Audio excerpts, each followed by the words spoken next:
রজব শাবানি বরকত দাও, রমজান মাসে গুনাহ ঝড়াও।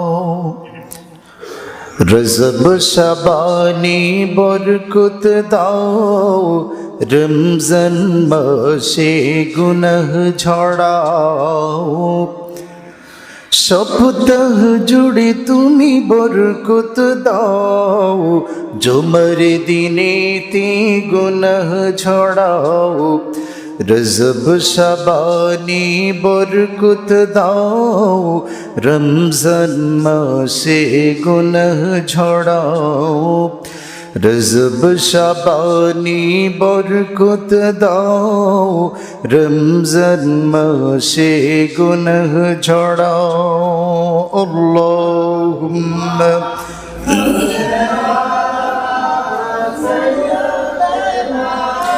مولانا محمد وعلى آل سيدنا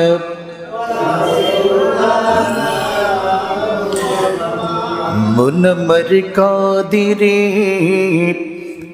দিল মর কাদিরে যেতে সোনার মদিনায়।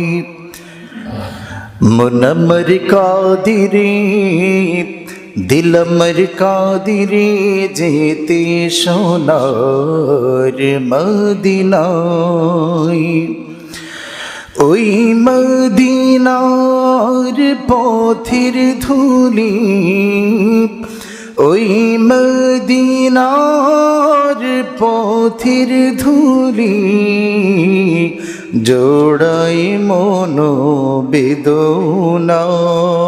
আমাকে যদি বলে যে আপনি কোন দল করেন, এখন আমি যদি বলি আমি কোনো দল করি না, এইটা কোনো মানুষ বলতে পারে না আমি কোনো দল করি না। আমি তো বলি যে বলে আমি কোনো দল করি না, এই হচ্ছে হিজরা। কথা বলেন ঠিক কিনা? কারণ আপনি কালেমা পড়েছেন, আপনি মুসলিম, মুসলিম হিসেবে আপনার দল একটা থাকবেই, আর সেই দলের নাম হচ্ছে কি? আর একটু আসতে বলেন, সেই দলের নাম কি?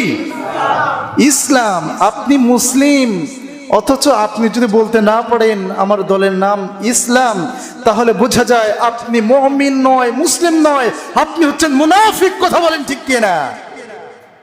এই জন্য এই পরিচয় দিতে কেন লজ্জা পান আপনারা? কেন এটা বলতে লজ্জা পান আমি ইসলামী দল করি?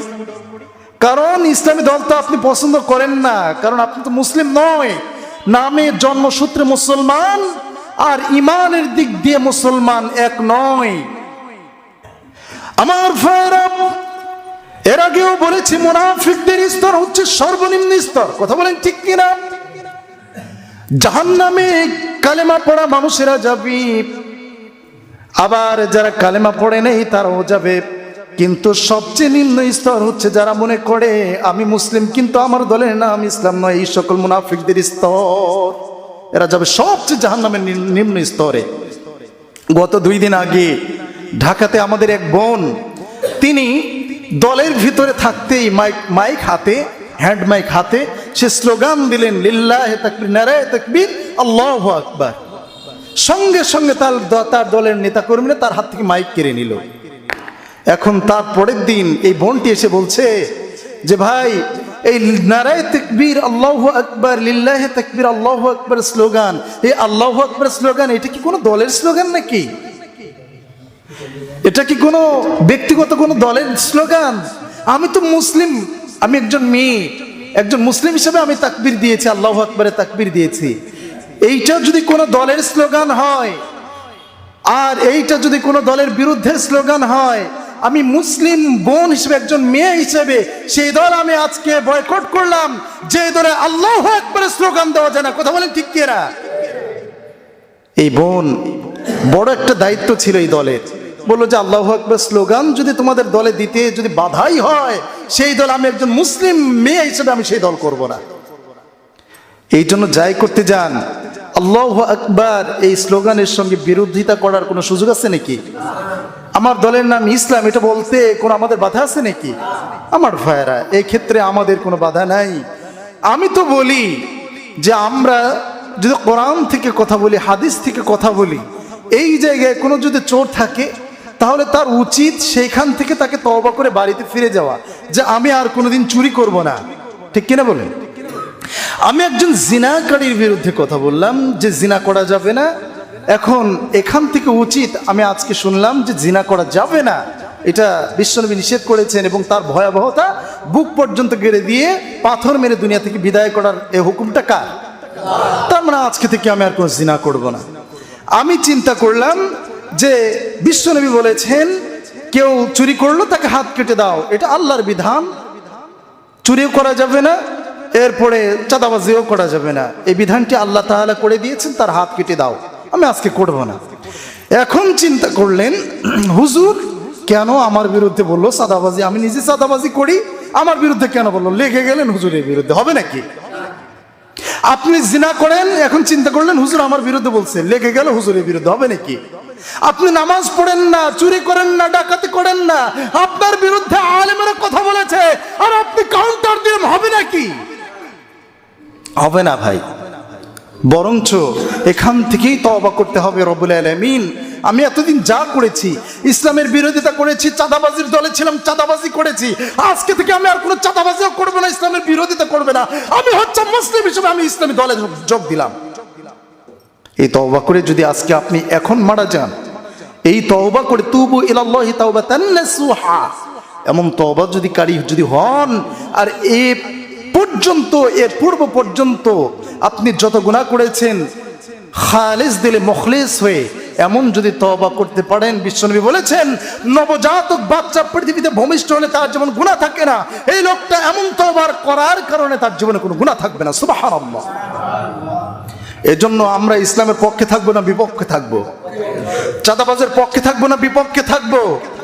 বাংলাদেশ মেরুকরণ হয়েছে, একটা দল ফেরাউনের দলে, আরেকটা মূসার দলে, একটা দল কোরআনের দলে, আরেকটা কোরআনের বিপক্ষের দলে, একটা দল আবু জাহিল্লার দলে, আরেকটা মুহাম্মদ রাসূলুল্লাহ সাল্লাল্লাহু আলাইহি ওয়াসাল্লামের দলে, একটা দল ইসলামের বিপক্ষে, একটা দল ইসলামের পক্ষে। আমরা কোন দলে থাকবো? ইসলামের বিপক্ষে না ইসলামের পক্ষে? এই জন্য যে দল ইসলামের পক্ষে ডাক দেবে সেইটাই আমার দল, সেটাই হচ্ছে ইসলাম। আমাকে কেউ যদি জিজ্ঞেস করে আজকে থেকে সবাই ওপেনে বলবেন আমার দলের নাম হলো ইসলাম। কথা বলেন ঠিক কিনা? এজন্য বলার দরকার নেই আমি জামাত ইসলাম করি, আমি ইসলামী আন্দোলন করি, আমি ইসলামী খেলাফত মজলিস করি। এক কথা উত্তর, আমি দল করি একটাই, আর যে দলের সঙ্গে নাম রয়েছে ইসলাম। কথা বলেন ঠিক কিনা? মুসলিম হিসাবে এইটা বলতে যদি কার্পণ্য কেউ না করেন, বোঝা যাবে আপনার ঈমান আছে। আর যদি আপনি এই পরিচয় দিতে লজ্জাবোধ করেন আমি মুসলিম, আমার দলের সঙ্গে ইসলাম নাই, তাহলে বুঝবেন আপনি মুসলিম না, আপনি মুনাফিক। আপনি মুসলমান হয়ে এই মুনাফিকি করছেন। কথা বলেন ঠিক কিনা? কষ্ট পাচ্ছেন আমার ভাইরা? এজন্য আমরা স্ট্রেট কাট কথা বলতেই হবে। আল্লাহর ঘোষণা অকালা কওলান সাদীদা, আল্লাহ কোরআনে বলছেন তোমরা হক কথা বলো, সত্য কথা বলো, শক্ত শক্ত কথা বলো। এই নির্দেশটি কে দিয়েছেন? আমার ভাইরা, আমি কুরআনুল কারীম থেকে এমন একটি আয়াতে কারীমা আপনাদের খেদমতে তেলাওয়াত করেছি, যেই আয়াতে কারীমা আল্লাহ তাআলা নাযিল করেছেন মানুষের ইবাদত করতে গেলে সবচেয়ে গুরুত্বপূর্ণ ইবাদত কবুল হওয়ার এক নম্বর শর্ত, সেটি হচ্ছে হালাল উপার্জন আর হারাম থেকে বেঁচে থাকা। বলেছেন কে? মুহাম্মদ রাসূলুল্লাহ সাল্লাল্লাহু আলাইহি ওয়াসাল্লাম।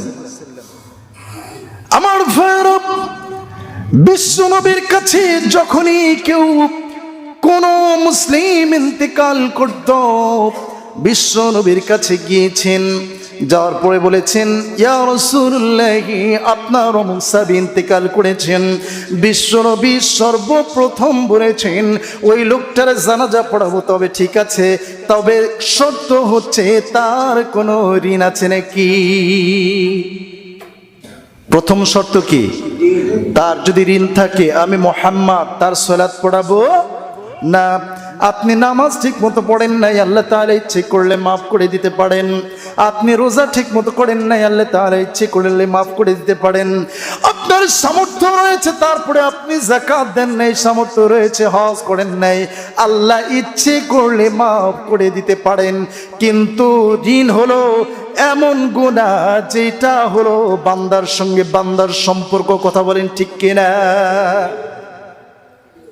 আমার রাসূল তাদের জন্য সুপারিশ করতে পারেন যারা নামাজ পড়ে নাই ঠিক মতো, রোজা করে নাই ঠিক মতো, কিন্তু তারা বলেছে আমরা ফরজ কাজ ঠিক মতো করতে পারি না, কিন্তু রব্বুল আলামিন আমাদের ভুল হয়েছে মাফ করে দাও। এই অনুতপ্ত যারা হয়েছে তাদের জন্য বিশ্বনবী সুপারিশ করলেও, কিন্তু যারা ঋণ করবে, যারা মানুষের অর্থ আত্মসাৎ করবে, চাঁদাবাজি করবে, টেন্ডারবাজি করবে, যারা মানুষকে হারাম কাজে হারাম যারা উপার্জন করবে, এই সকল লোকদের সুপারিশ বিশ্বনবী করাবে না। এমনকি বিশ্বনবী তাদের জানাজার নামাজও পড়ায় নাই।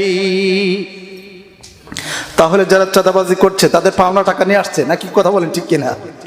তাদের পাওনা টাকা আনছে, বলছে তুমি টাকা দাও না, কি করা যাবে, এজন্য পাথর মেরে মেরে ফেলা লাগবে।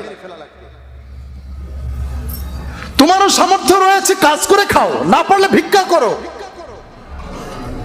আমার ভাইরা, গতকাল কেউ এমন ভাবে মারা হয়েছে চাঁদার জন্য, এমন কোনো দিন নেই যেই দিন আমাদের কানে আসে না অমুক লোকটা চাঁদার জন্য মারা যায় নাই। মনে হয় তার বাপের টাকা পাবে এই জন্য দিচ্ছে না বলে মারতে যা মেরে ফেলছে। আবার বলে আমি মুহাম্মাদের উম্মত। এত সহজ? সারা জীবন ইসলামের বিরোধিতা করবেন, হালাল হারাম বাঁচবেন না, আর বলবেন যে আমি মুহাম্মদ সাল্লাল্লাহু আলাইহি ওয়াসাল্লামের দলের লোক। হবে না এমন। আমার ভাইরা, আল্লাহ রাব্বুল আলামিন বলছেন ইয়া আইয়ুহার রাসূল কুলু মিনাত-তাইয়্যিবাতি ওয়া'মালু সালিহান ইন্নী বিমা তা'মালুনা আলীম। জোরে বলো আল্লাহু আকবার। আল্লাহ রাব্বুল আলামিন বলছেন হে রাসূল, তোমরা পবিত্র হতে আহার করো এবং সৎকর্ম করো। খেতে হবে কি? পবিত্র বস্তু খেতে হবে কি? পবিত্র বস্তু। আপনি আর আল্লাহ পাকের পরে বললেন ইন্নী বিমা তা'মালুনা আলীম, তোমরা যা করো সে বিষয়ে কেউ না জানলে জানে একজন, তিনি কে? আমি উপার্জন করছি, আপনি উপার্জন করছেন। আমি কি উপার্জন করছি? চুরি করে আনলাম না, চাঁদাবাজি করে আনলাম না, মানুষকে মেরে ডাকাতি করে আনলাম, কেউ না জানলেও জানে একজন, তিনি কে? এজন্য আল্লাহ পাক বললেন হে রাসূল, আপনি তাদেরকে জানায় দেন যারা ইমানদার নেককার মুমিন, তারা যেন হালাল বস্তু থেকে তারা খায়।